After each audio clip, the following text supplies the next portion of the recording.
हरिः ओम् श्रीगुरुभ्यो नमः।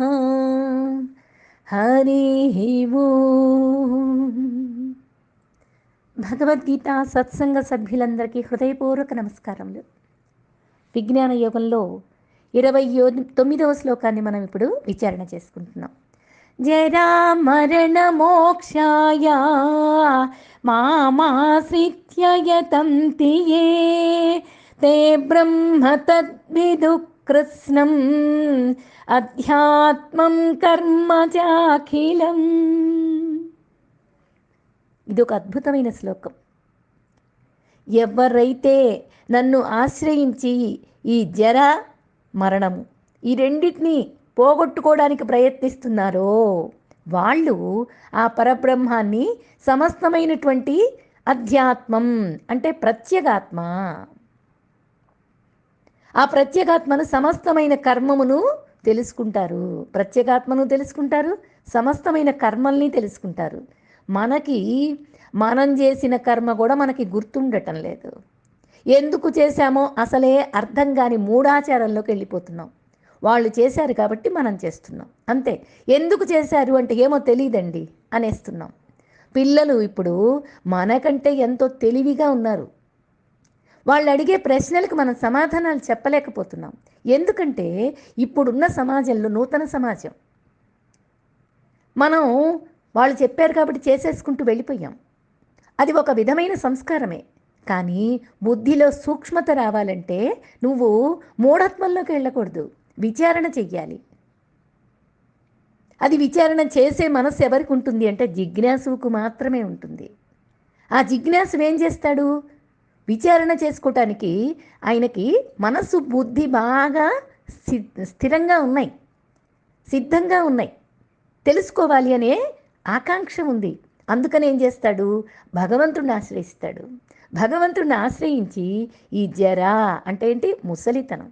ఈ ముసలితనము, ఈ మరణము ఏమిటి? జన్మ, ఈ వికారాలు ఏమిటి? ఎందుకు ఈ ముసలితనం ఎంత భయంకరమైందో గుర్తు చేసుకోండి. మరణంతో పోలుస్తున్నాడు ముసలితనం అనేది. మరణము ముసలితనము రెండు వేరు కాదు. అంత బాధపడాల్సింది. మరణించేటప్పుడు కఫవాత పిత్తాలు కంఠంలో అడ్డుకుంటూ ఉంటాయి అనే విషయాన్ని వింటూ ఉంటాం మనం. అలాగే ముసలితనం అనుభవంలో ఉన్న వాళ్ళని అడిగితే ఇంకా బాగా చెప్తారు. ఎంత శరీరం జీర్ణమైపోయిందో అటువంటిది మరణం ఎంత బాధాకరమైందో ఈ ముసలితనం కూడా అంతే బాధాకరమైంది. దీన్ని పోగొట్టుకోవాలి అని ప్రయత్నం చేస్తారు. వాళ్ళు ఏం చేస్తారంటే ఆ పరబ్రహ్మని అంతటా ఉన్నటువంటి ప్రత్యేకాత్మ అనే విషయాన్ని గమనిస్తారు. ఈ జిజ్ఞాసతత్వంలో ఉన్నారు కదా, అందువల్ల ప్రయత్నం చేసి మరి ఆ భగవతత్వాన్ని అన్ని సమస్తమైనటువంటి కర్మల్ని కూడా తెలుసుకుంటారు వాళ్ళు. చూడండి, నిజంగా మాట్లాడితే వాస్తవాలనేమో విడిచిపెడతారు, ఊహల్లోనేమో బాగా మనస్సుని ఊరేగిస్తారు. అలాగే మనస్సు చేత ఎలాగైతే ఊహల్లో ఉందో ఆ ఊహలన్నీ ఇంద్రియాల చేత ఊడిగం చేయిస్తారు. ఎంత శోకాన్ని అనుభవిస్తున్నామో, ఎన్ని కన్నీళ్లు కురిపించామో, ఎంత కుమిలి గుండె ఎండిపోయిందో, కన్నీరంతా కారిపోయింది, కంట్లో తడి ఆరిపోయింది. ఇంకా ఎంతకాలం ఈ దుఃఖాన్ని అనుభవిస్తాం? దీనికి ఎప్పుడు సమాప్తం లేదా అనే ప్రశ్నలు జిజ్ఞాసుకు మాత్రమే కలుగుతాయి. ఆర్తుడికి అర్ధార్థుడికి ఇంకా ఆరాటాల పోరాటాలతోనే ఉంటాడు. వాడు బాధపడుతుంటాడు, ఆ భక్తుడు కూడా. కానీ ఆరాట పోరాటాల మధ్య గడుపుతాడు జీవితం. జిజ్ఞాసు ఏం చేస్తాడు? ఇంకా ఈ కాలానికి స్వస్తి చెబుదాము, ఈ దుఃఖాన్ని ఎన్నాళ్ళు అనుభవిస్తాం, అసలు ఈ పరమాత్మతత్వం ఏంటి, ఈ మనిషి జన్మ ఏమిటి, ఈ జర ఏమిటి, ఈ మరణం ఏమిటి విచారణ చేస్తాడు. చాలు, ఇంక చాలు, జరిగింది ఏదో జరిగిపోయింది, ఈ దుఃఖాన్ని భరించే శక్తి ఇంకా నాకు లేదు, ఇంకా ఈ శోకాన్ని పట్టుకొని నేను బ్రతకలేను, బాధల నుండి భయాల నుండి విముక్తి కావాలి, ఇంకా జన్మలుగా పోరాడుతూ ఓడిపోయాను, ఇంకా ఓడిపోతూనే ఉన్నాను కూడా. అయితే దానికి ఏం చెయ్యాలి? అది తెలుసుంటే ఈ మాయా నాటకానికి ఎప్పుడో తెరపడిపోయేది కదా. తెలియనిది తెలుసు అనుకుంటూ బతుకుతున్నాం, అన్యాయం చేసుకుంటున్నాం మనం. నిజానికి ఎలాగా విడిపడాలి, ఎలాగా ఇంకా మళ్ళీ జన్మ లేకుండా చేసుకోవాలి అనే గనక నీకు తెలుసుంటే ఈ బతుకుని ఎందుకు బతుకుతామండి? ఈ మాయ అనేది అర్థమైనప్పుడు ఈ నాటకానికి తెరపడిపోదా? ఏదో తెలుసు అనుకుంటూ బ్రతుకుతున్నాం, నిజంగా అన్యాయం చేసుకుంటున్నాం మన జీవితాన్ని మనమే. ఏమీ తెలియనిది ఎలా తెలుసు అనుకుంటున్నారు చెప్పండి? తెలియకుండానే పోయింది మనకి. కానీ తెలుసు అని మభ్యపెట్టుకుంటున్నాం. ఆధ్యాత్మికత అంతా విన్నాము, భగవద్గీత నాకు తెలుసు అని మన జీవన విధానాన్ని మనమే మభ్యపెట్టుకుని బతికేస్తున్నాం. ఎవరికో చెప్పటానికైతే ఇవన్నీ కావాలి, కానీ నీ మనసుకు నీకు శాంతి కావాలి కదా. దానికోసం ఆరాటపడద్దా? దానికోసం ఆకాంక్షించవా? దానికోసం సాధన చెయ్యవా? అటువంటి వాడి గురించి చెప్తున్నాడు ఇక్కడ. అటువంటి సాధన చేసేటటువంటి వాడు ఎవరిని ఆశ్రయిస్తాడు? పరమేశ్వరుడునైన నన్నే ఆశ్రయిస్తాడు అని చెప్తున్నాడు. ఈ జర మరణం అనే దాని గురించి విముక్తి కోరుకుంటాడు. అది దాని గురించే మాట్లాడుతున్నాడు ఈ శ్లోకం అంతా కూడా. అసలు ఈ మానవ జన్మ ఎలా వచ్చింది? ఈ మానవ జన్మ షడ్వికారాలతో ఉంది, అవునా కాదా? ఆలోచించండి. జరామరణం అంటే ఏంటి? పుట్టడం, చావడం, అంతే కదా. తర్వాత ఈ రెండేనా మధ్యలో ఉంటాం కదా. అందుకనే అస్థి ఉండడం, జాయతే పుట్టడం. అసలు ఉన్నదే పుట్టింది కదా. అసలు లేకపోతే ఏమన్నా పుట్టడానికి అవకాశం ఉందా? కాబట్టి ఇంతకుముందు ఉన్నాను, అదే మళ్ళీ జన్మ తీసుకుంది, పుట్టింది, మళ్ళీ కొన్నాళ్ళు అలా వర్ధతే పెరిగింది. బాగా అర్థం చేసుకోండి. పెరిగిందా లేదా? జీవితం అంతా సాగిందా లేదా? విపరిణమతే మార్పు చెందింది. అపక్షీయతే వార్ధక్యం వచ్చేసింది. నశ్యతే మరణించింది. అవునా కదా? ఈ 6 విధాలైన మార్పుల్ని మనకి ఎప్పుడో భగవంతుడు ఆది కాలంలోనే బోధ చేసి పెట్టాడు. ఆ విషయం మనకు ఎవరైనా చెప్పాలా? కానీ చెప్తే కానీ తెలియకుండా పోయిన దౌర్భాగ్య స్థితిలో ఉన్నాం మనం. ఏమిటి, నేను ఇంతకు ముందే ఉన్నాను అనే విషయం పుట్టిన తర్వాత కానీ అందరికీ తెలిసింది పలానా రోజు అని. కానీ అసలు ఏదో ఒక రూపంలో లేకుండా ఈ శరీరాన్ని తీసుకొని రాలేదుగా నేను. ఏదో 2 తల్లి గర్భం నుంచి, తండ్రి గర్భం నుంచి తల్లి గర్భంలోకి వెళ్ళి ఆ రూపాలన్నీ కూడా ఒక రూపం దాల్చి ఈ శరీరాన్ని ఇచ్చింది. ఆ విషయం అంతా మనం ఇంతకుముందు శ్లోకాలలో భగవంతుడు 2వ అధ్యాయంలో చక్కగా బోధ చేశాడు, 3వ అధ్యాయంలో ఇంకా వివరించాడు. కాబట్టి ఉన్నాను, అసలనేది ఉన్నాను. ఆ ఉన్నదాన్ని అస్థి, జాయతే, వర్ధతే, విపరిణమతే, అపక్షీయతే, నశ్యతే. ఇలాగా 6 విధాలైనటువంటి షడ్వికారాలు అంటారు వీటినే. ఆదిశంకరాచార్యులు ఎప్పుడూ ఆది కాలంలోనే చెప్పారు. ఆయన వివేక చూడామణిలో దీని గురించి ఎంతో చక్కగా వివరణ ఇచ్చారు. ఈ 6 అలల మార్పుతోటి సృష్టిలో అన్ని మార్పులు చెందుతున్నాయి. ఈ మార్పు వెనుక మార్పు లేనటువంటి దైవశక్తి ఏదో ఉంది. అస్థి అని చెప్పుకున్నాను చూడండి, అదే దైవశక్తి, అదే జన్మ తీసుకొని వచ్చింది. అందువల్ల మరణ లేని స్థితి ఉంది. ఎందుకంటే దైవస్థితి అనేది ఒకటి ఉన్నది కాబట్టి, అందువల్ల మరణం లేని స్థితి కూడా ఉంది అని నువ్వు అర్థం చేసుకో. ఈ పాశ్చాత్యులకి పుట్టుక గురించే కానీ మరణం గురించి వాళ్ళకి తెలియదు. వాళ్ళకి వృద్ధాప్యం, మరణం ఇష్టం ఉండదు. జీవితం అంతా చాలా ఆనందంగా గడిచిపోయిన తర్వాత ఈ జీవితం నుండి తొలగిపోతారు అనేది వాళ్ళకి తెలుసు. కానీ మరణం వెనుక ఉన్నది, ఇంక తర్వాత మరణం ఉన్నది అనే విషయం మనకి తెలుసు. మనకు అర్థమవుతుంది మరణం తర్వాత మళ్ళీ జన్మ తీసుకుంటాము అనే విషయం. ఎవరికైనా అర్థం కావాలి. ఇది కొంచెం బుద్ధిలో జ్ఞానంతో విచారణ చేసుకుంటే మనకు అర్థమై తీరుతుంది. ఆలోచించండి. ఎందుకంటే జన్మ లేదు అని అనుకోవడానికి అవకాశమే లేదు. ఎందుకంటే ఎన్ని జీవితాలు ఉన్నాయో చూడండి. పోనీ పునర్జన్మ లేదు అని అనటానికి అవకాశం ఉందా? పునర్జన్మ ఉన్నది అనేటానికి మనకి ఉదాహరణ ఏంటంటే, ఒక బిడ్డలు, ఒక మంత్రి కుమారుడు, రాజు కుమారుడు, సేనాపతి కుమారుడు, అక్కడే ఆయాగా పనిచేసేటటువంటి ఒక దాసి కుమారుడు, అందరూ నలుగురు ఒకేసారి ప్రసవించారు. నలుగురు మాతలు ఒకేసారి ప్రసవించారు. అయితే రాజమందిరంలో రాజు భార్య, మంత్రి గృహంలో మంత్రి భార్య, సేనాపతి ఒక చిన్న వైద్యాలయంలో, అంటే ఈ పురుడు పోస్తారు చూడండి వాళ్ళ ఇంట్లో, ఇంకా ఆయమ్మ దాసీగా ఉంది కదా, ఆ దాసీ భార్య వాళ్ళ ఇంట్లోనే నలుగురు సహాయంతో, ఇరుగు పొరుగు వాళ్ళ సహాయంతో దాసీగా చేసేటటువంటి ఆమె ప్రసవించింది. చూడండి ప్రసవాలు ఎలా జరిగినాయో చూడండి. ఏమి అందరూ ఒక చోట పుట్టచ్చుగా, ఒకేలాగా పుట్టచ్చుగా, నామరూపాలు తేడా, ప్రదేశాలు తేడా, ఇన్ని విధాలైనటువంటి పరిస్థితుల్లో ప్రసవం జరిగింది. అందరు నలుగురు పుట్టారు ఒకేసారి. కానీ ఈ వివిధ రీతుల్లో ఉన్నారు అంటే అది పూర్వజన్మ సుకృతం కాదా? రాజు కుటుంబంలో రాజు కొడుగ్గా పుట్టాల్సిన యోగ్యత సంపాదించుకున్నాడు అంటే పూర్వజన్మలో చేసినటువంటి పుణ్యం తాలూకా వాడు శ్రీమంతుల ఇళ్లల్లో పుట్టాడు. అలాగే మంత్రి కుమారుడు కాస్త వివేకము, కొంచెం తెలివితేటలు ఉన్నటువంటి వాడి ఇంట్లో పుట్టాల్సిన యోగ్యత వాడు సంపాదించుకున్నాడు. అలాగే సైన్యాధిపతి, అలాగే దాసి, అలాగే వీళ్ళందరూ కూడా వేరే వేరే ప్రదేశాల్లో ఎందుకు పుట్టారు అంటే ముందు చేసుకున్నటువంటి జన్మ సుకృతాన్ని బట్టి ఇప్పుడు జన్మ తీసుకున్నారు. ఇప్పుడు పూర్వజన్మ ఉందని ఒప్పుకుంటామా లేదా?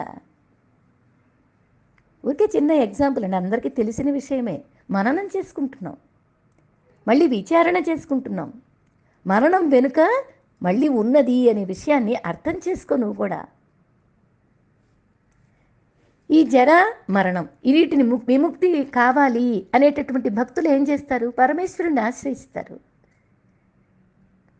ఈ భయంకరమైనటువంటి వృద్ధాప్యము మరణాల్ని భరించలేము.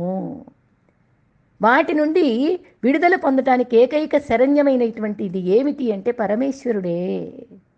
పరమేశ్వరుణ్ణే ఆశ్రయిస్తాము అని మనస్సు మొత్తం శరణాగతి చేస్తారు. వయస్సా ముందుకు సాగుతుంది, ముసలితనమా సమీపిస్తుంది.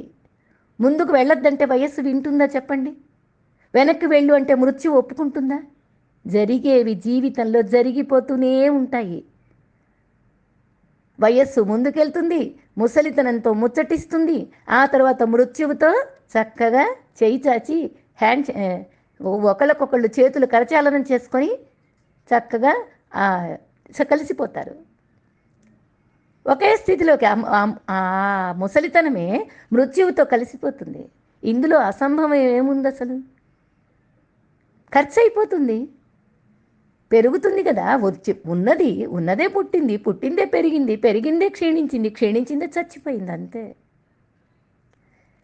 చూడండి, కంచంలో అన్నం పెట్టుకొని తింటూ ఉన్నాం అనుకోండి, ముద్దకి అన్నం తగ్గిపోయి చివరికి పళ్ళెం ఖాళీ అయిందా లేదా? అనుభవిస్తూ ఉంటే రోజు రోజుకి ఆయువు క్షీణించి బ్రతుకు అంతరించిపోతుందా లేదా? ఈ విషయాలు మనం అర్థం చేసుకుంటే మన జీవన విధానం ఎలా సాగుతుంది? ప్రతి విషయంలో నేనే ఆలోచించాలి, ప్రతి విషయం నాకే కావాలి అనుకునేటటువంటి మనస్సుకి భగవంతుని శరణాగతి ఎలా చేస్తారు? తల పండిపోయింది, కానీ తలలో ఉన్నటువంటి బుద్ధి మాత్రం జ్ఞానంతో పండలేదు, ఇంకా కోరికలతో అలమటిస్తుంది. అంటే అటువంటి వాడు శరణాగతి ఎలా చేస్తాడు? అటువంటి వాడు ఈ జరామరణాల నుంచి ఎలా విముక్తి పొందుతాడు? సంసారం అనేది మహా దుఃఖం, మహాభయంకరం, దుర్భరమైనటువంటి ఈ దుఃఖం నుండి విడిపడాలనేదే అందరి ఆశ. కానీ దానిలోనే అపేక్షిస్తారు, దానిలోనే ఆకాంక్ష చూపిస్తారు. దాన్ని విడిపడాలి అని అనుకున్నప్పుడు ఏం చెయ్యాలి? పరమేశ్వరుని ఆశ్రయించాలి, అంతకన్నా వేరే మార్గం లేదు. అట్లా అనుకున్నవాడు పరమేశ్వరుణ్ణి ఆశ్రయిస్తారు. బాగా అర్థం చేసుకోండి. ఈ సంసారం అనేది ఎవరైనా సరే దేన్ని ఇష్టపడతామో దాన్ని పట్టుకుంటాము అని అంటారు. చూడండి, భోజనానికి కూర్చున్నప్పుడు సహజంగా కొంతమందికి స్వీట్ ఇష్టం, కొంతమందికి హాట్ ఇష్టం, కొంతమందికి రైస్ ఇష్టం, కొంతమందికి అప్పడం ఒడియాలు వేస్తారు చూడండి, అవి ఇష్టం. ఏమో ఎవరి స్వభావం, ఎవరి ఇష్టాలు వాళ్ళకున్నాయి. అప్పుడు ఏం చేస్తారు?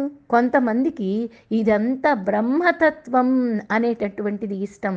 అందుకని ఉన్నది మొత్తం బ్రహ్మార్పణం, బ్రహ్మహవిః, బ్రహ్మాగ్నౌ, బ్రహ్మణాహుతం అని బ్రహ్మమంత్రం చదువుతారు.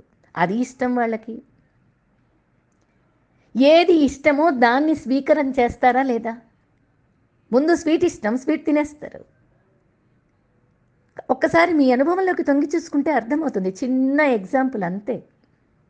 అలాగే నీకేమిష్టమైతే దాన్ని పట్టుకుంటావు. నాకు ప్రపంచ విషయాలే ఇష్టము. వయస్సు పెరిగిందే కానీ ఈ ప్రపంచ అభిలాష నాకు ఇంకా పోలేదు. నాకు అది కావాలి, ఇది కావాలి అనే అపేక్ష నశించలేదు అన్నప్పుడు నువ్వు దేన్ని పట్టుకుంటావు? ప్రపంచాన్నే పట్టుకుంటావు.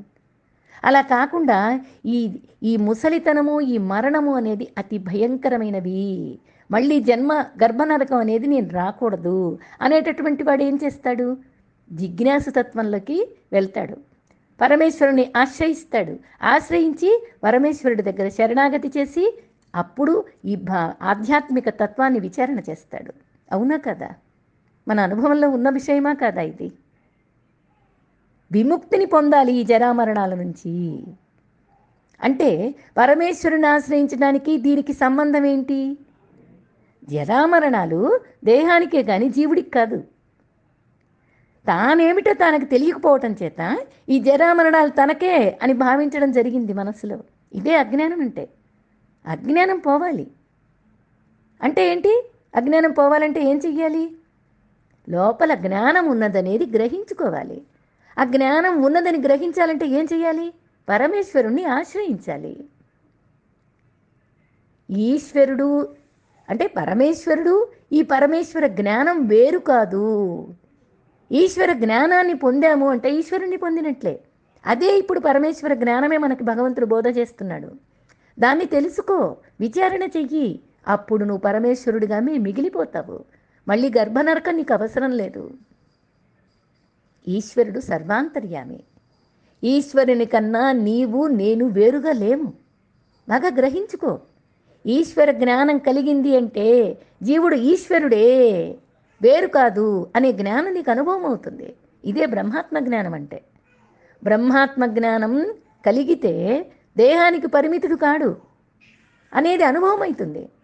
తను దేహం కానప్పుడు ఈ జననము, ఈ మరణాలు, ఈ జర, ఈ వ్యాధులు తనకెక్కడున్నాయి? విచారణ చేసుకున్నవాడికి ఇలాగే అర్థమవుతుంది. ఇదంతా శరీరానికి ఉన్నాయి, నాకు కాదు. ఈ విధంగా పరమేశ్వరుని ఆశ్రయించుకొని జ్ఞానం పొందినవాడు ఈ జన్మల నుండి విడిపడి ముక్తుడైపోతాడు. ఎవడు అయితే నన్ను పొందుతాడో వాడికి పునర్జన్మ లేదు అని భగవంతుడు 8వ అధ్యాయంలో చెప్పబోతున్నాడు. ఇంకొక శ్లోకమే ఉంది. 8వ అధ్యాయంలో అద్భుతమైనటువంటి బోధ చేస్తాడు. మళ్ళీ ఒక్కొక్క శ్లోకం ఆణిముత్యాలండి. అద్భుతమైనటువంటి విషయాల్ని మనకు బోధ చేస్తాడు. పరమేశ్వరుడు జ్ఞానస్వరూపుడు. ఆయనను తెలుసుకోవడానికి చేసే సాధన జ్ఞాన సాధనే కావాలి. ఇంకా వేరే సాధనలతో ఆయన్ని పట్టుకోలేం. అది అభ్యాసం ద్వారానే సాధ్యమవుతుంది.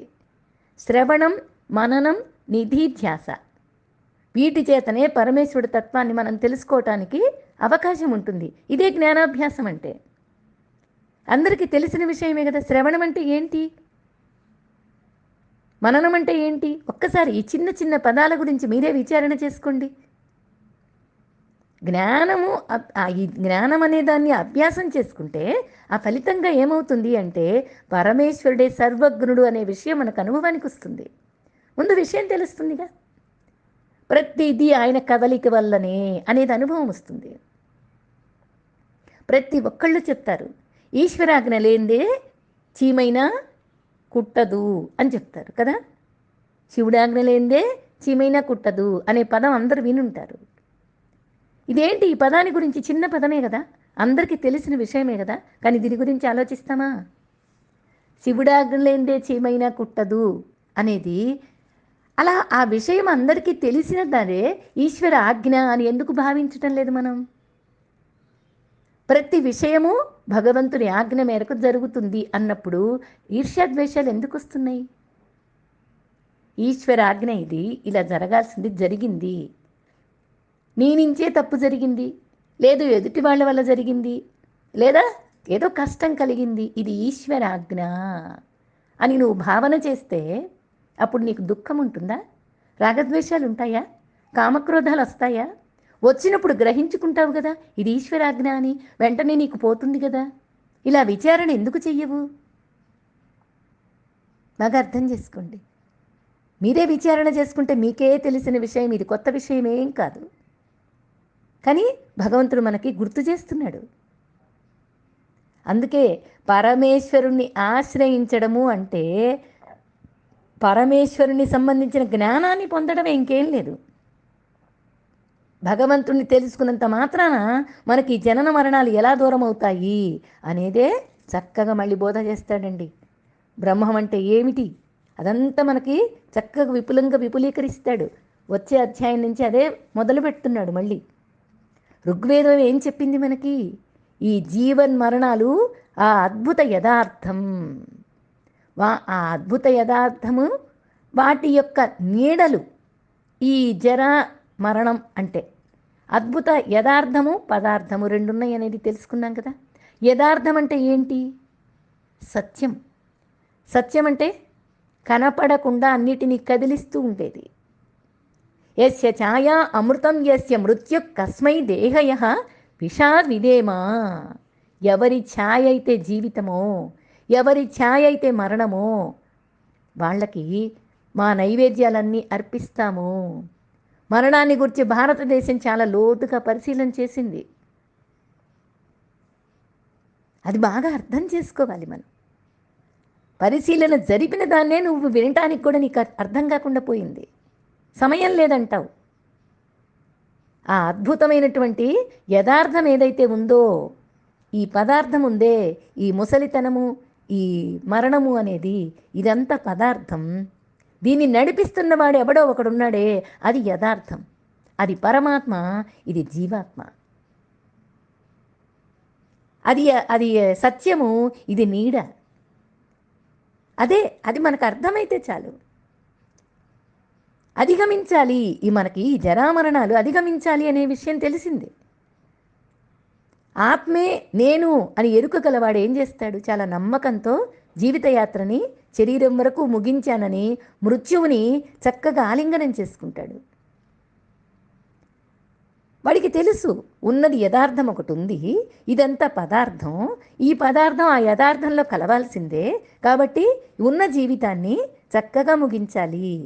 మృత్యువుని ఆహ్వానిస్తాడు, స్నేహితుడిలాగా కరచాలనం చేస్తాడు. ఎందుకంటే పైన చెప్పిన 6 మార్పులు, షడ్వికారాలు కదా జీవితంలో ఉన్నాయని వాడికి తెలుసు. ఈ భౌతిక పదార్థం అంతా మార్పు చెందుతుంది, వాడికి స్పష్టంగా తెలుసు ఆ విషయం. అందుకే బ్రహ్మసూత్ర భాష్యంలో ఆదిశంకరాచార్యులు చెప్తారండి, నిత్య బుద్ధ శుద్ధ ముక్త స్వభావ పరమాత్మన్ అంటాడు. అంటే ఏంటి? దైవికంగా మేల్కొన్నటువంటి ప్రకాశవంతమైనటువంటి పరమ పవిత్రమైనటువంటి ముక్తి అనేది ఉందే, అది కలిగితే అదే ఆత్మస్వభావం. అదే నిత్య బుద్ధ శుద్ధ ముక్త స్వభావం, ఆత్మస్వభావం. అదే మరణం అనేది సహజం, మనం దానిని ఎదుర్కొని తీరాల్సిందే. దానికోసం దుఃఖించాల్సిన పని లేదు. నిర్ణయం చేసేస్తున్నాడు భగవంతుడు. మరి ఆత్మ ఉంది కదా, ఈ మరణం అనేది సహజం అంటున్నావు, మరి ఆత్మ ఏంటి అంటే ఆత్మను నువ్వు నాశనం చేయలేవు. ఎందుకంటే భగవంతుడు కూడా ఆత్మని నాశనం చేయలేడు, తెలుసా? అంటే ఏంటి? ఇక్కడ అన్యదేవతల్ని ఆరాధిస్తాము అని క్రితం శ్లోకాల్లో చెప్పాడు కదా. ఏ దేవత కూడా ఈ భగవంతుణ్ణి, ఈ ఆత్మని నాశనం చెయ్యలేదు. ఆదిశంకరాచార్యులు చెప్పిన మాక్కండి ఇది. అది మన నిజస్థితి, అదే ఆత్మ, అదే నేను. అదే నన్ను ఆశ్రయించి ఆ మార్గంలో వాళ్ళు పాటుపడుతూ ఉన్నటువంటి వాళ్ళు ఆ బ్రహ్మని, అనంత సత్యాన్ని వాళ్ళు అర్థం చేసుకుంటారు. అటువంటి వాళ్ళే అర్థం చేసుకోగలుగుతారు. ఇటువంటి బోధని ఇష్టపడే వాళ్ళు ఇష్టమైన దాన్నే కదా తీసుకుంటారు, ఇష్టం కాని దాన్ని తీసుకోరు కదా. నీకు ప్రపంచ విషయాలు ఇష్టం కాబట్టి దాన్ని పట్టుకుంటున్నావు. బ్రహ్మజ్ఞానం నీకు ఇష్టం లేదు కాబట్టి దీన్ని వదిలేస్తున్నావు. బాహ్యంలో విషయాలేమో ఇష్టమైన దాన్ని పట్టుకున్నానని, ఇష్టమైన వాళ్ళతో ఉండాలని ఉంటున్నావు, వాళ్ళతోనే పోరాడుతున్నావు. ఇష్టం అనుకొని భ్రమపడుతున్నావు. అంతేగాని నిజానికి అది నీకు ఇష్టం కాదు. అది పరమ రోత. అయినా సరే అదే ఇష్టం అనుకుని భ్రమపడుతున్నావు అంతే. భ్రాంతిలో బ్రతికిపోతున్నావు. ఈ సత్యాన్ని ముందు నువ్వు అర్థం చేసుకో. నీకు ఇష్టమైంది ఏమిటి అంటే శాంతి. నీకు ఇష్టమైంది ఏమిటి అంటే స్వేచ్ఛ. నీకు ఇష్టమైంది ఏమిటి అంటే మోక్షం. అది ఇష్టమనే విషయం కూడా తెలియకుండా జన్మంతా జరిగిపోతూ ఉంది. ఆ విషయాన్ని గుర్తు చేస్తున్నాడు. చూడండి, అధ్యాత్మం కర్మ చాఖిలం అంటున్నాడు. శారీరకంగా మానసికంగా పరిణామాలు అన్నీ జరుగుతుంటాయి. కర్మలన్నీ కూడా వృద్ధాప్యం, మరణం ఇవన్నీ జరిగిపోతూ ఉంటాయి. శరీరానికి మోక్షం ఉండదు. శరీరం మరణించి తీరాల్సిందే. మోక్షం ఎవరికి